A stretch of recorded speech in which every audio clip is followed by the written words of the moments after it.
안녕하십니까. 확률낚시, 릴지낚시 모든 것, 오늘 또 재미있는 낚시 이야기 이어가 보도록 하겠습니다.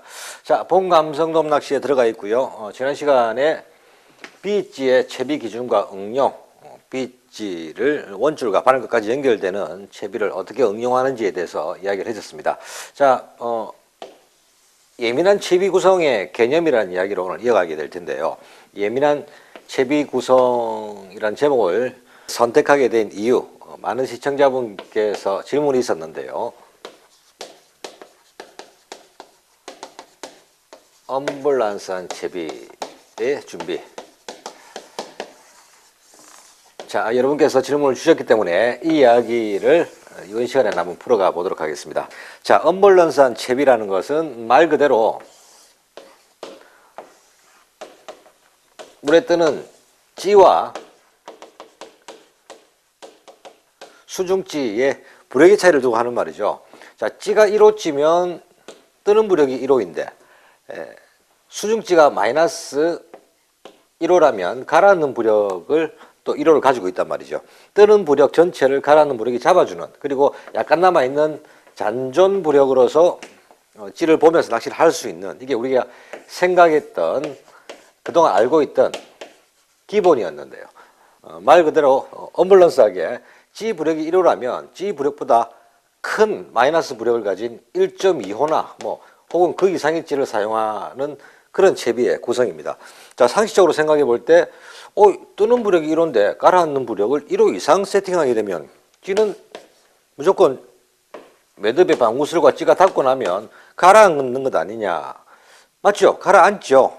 하지만 많은 고수님들께서 TV 방송에 출연하시는 고수님들이 이런 채비를 간혹 사용을 합니다. 하지만 어떤 찌나 어떤 수중찌든 이렇게 쓸 수 있느냐? 그건 아니죠. 본인이 가지고 있는 채비, 찌와 수중찌가 가지는 그 부력을 잘 알고 있을 때만 효과적으로 사용할 수가 있습니다. 자, 요 그림을 조금 더 상세하게 한번 그려보도록 하겠습니다.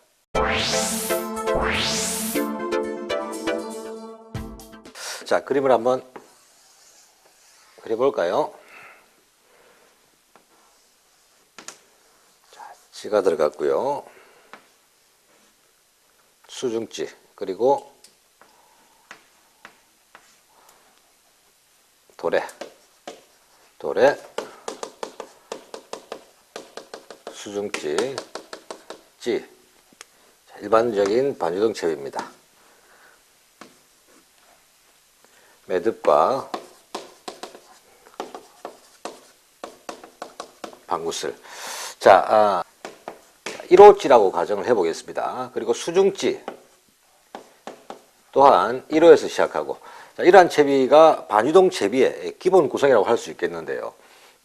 자, 겨울철 혹은 봄철 아주 예민한, 조금만 살짝 물었다가 살짝 놓는 이런 예민한 채비에도 찌로서 읽어낼 수 있도록 찌를 예민하게 맞추는데, 우리들은 잔존 부력을 없애는 그런 채비를 사용을 하죠. 자, 찌가 가지고 있는 부력이 1호에 플러스 2B의 잔존 부력을 가지고 있다고 가정해 보겠습니다. 보통 1호찌가 가지는 것 B에서 2B 정도가 가장 많은 잔존 부력을 가지고 있다고 보시면 되겠는데요. 자, 그렇다면 이 수중찌는 마이너스 1호, 말 그대로 1호에 가라앉는 부력을 가지고 있죠. 자, 이렇게 될 때 이 채비를 구성을 했다면 지금 이 채비는 플러스 2B의 잔존 부력만큼 찌머리가 물 밖으로 나오게 됩니다. 부력의 여유가 있다는 말이죠. 자, 여기서 이 찌를 목줄에 아무것도 달지 않고,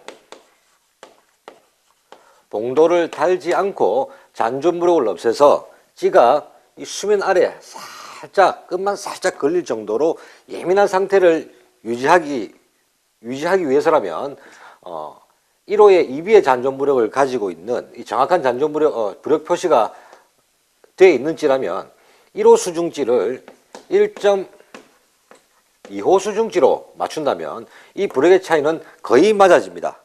목줄에 달지 않고도 2B의 잔존 부력만큼 부력의 여유가 있던 것을 이런 모양으로 수면 아래 살짝 잠길 정도로 예민한 상태를 맞추게 되죠. 자, 이런 채비 구성을 하기 위해서는 가장 먼저 본인이 가지고 있는 찌, 본인이 사용하게 될 찌에 대해서, 그 부력에 대해서 정확하게 알고 있어야만 합니다.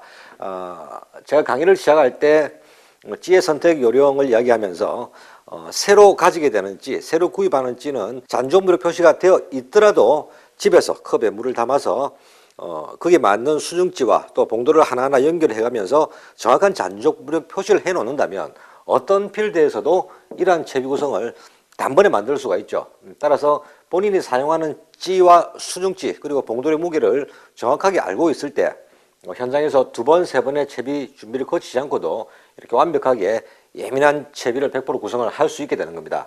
자, 그렇다면 이와 같이 이 그림과 같이 1호찌의 2비의 잔존무력을 정확하게 알고 있었고 그리고 목줄에는 봉돌 아무것도 달지 않고 예민하게 만들고 싶은데 본인은 1호 수중찌와 1.25 수중찌를 가지고 있을 때 1호에 2비의 잔존무력이 있는 찌에 이 1.5 수중찌를 세팅했을 경우 감성돔 바늘 약 3호 바늘을 달고 목줄을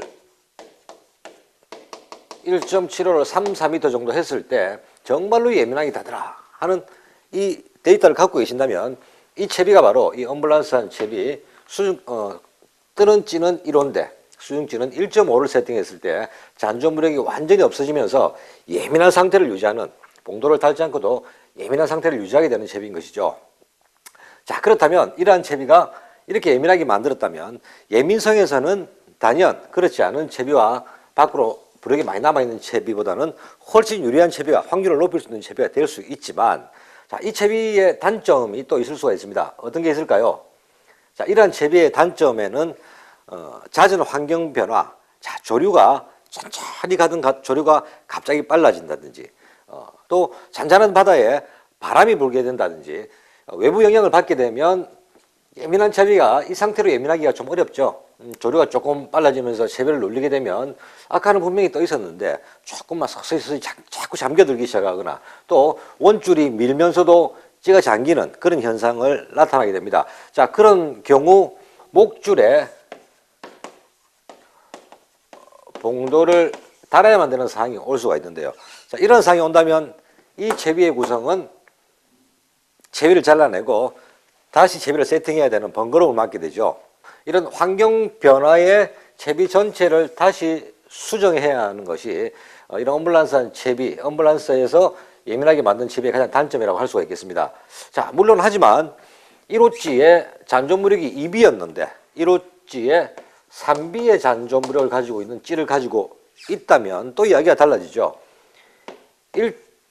1호에 3비 잔존무력이 남아있는데 1.25 수중찌를 세팅했다면 B 정도의 여유가 남게 되는 것입니다. 자, 이 B는 잔존무력을 주기 위해서 수중찌 바로 밑에다가 B 봉도를 플러스 시킨다면 이와 같은 아까 1.25에 1호 2B에 1.25를 세팅했을 때와 같이 예민한 상태를 유지할 수가 있죠.